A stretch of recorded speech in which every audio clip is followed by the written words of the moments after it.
আল্লাহর নবী রাহমাতুল লিল আলামিনকে সাহাবীরা কেমন মহব্বত করতেন। যেই নবীকে মহব্বত করার নাম হলো ঈমান।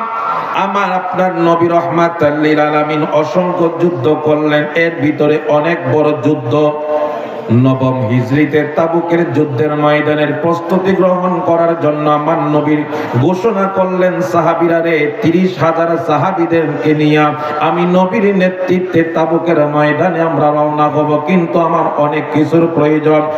এই যুদ্ধ সংগঠিত করার জন্য যেমন আমার অর্থের প্রয়োজন, যেমন আমার টাকার প্রয়োজন, অস্ত্রের প্রয়োজন, খাদ্যের প্রয়োজন, সাহাবায়ে কেরামদেরকে নিয়ে আমার আপনার নবী প্রত্যেক দিন মিটিং করেন, প্রত্যেক দিন আলোচনা সভা করেন। এর ভিতরে আল্লাহর নবী রাহমাতুল লিল আলামিন ডাক দিয়ে বলে, সাহাবীরা রে, আমার 30,000 সাহাবীদের ভিতর থেকে 10,000 সাহাবীর দায়িত্ব নিবা এমন একজন ব্যক্তি কেউ আসুনি। আমার নবী রাহমাতুল লিল আলামিন একজন ব্যক্তিকে খোঁজার চেষ্টা করলেন, একজন ব্যক্তি 10,000 সাহাবীর দায়িত্ব নিবে। এর ভিতর থেকে সাহাবীদের ভিতরে পরীক্ষা চলতেছে, কেমন মহব্বত ছিল রাসূলের প্রতি, কেমন আদর্শ আমার নবী শিক্ষা দিলেন।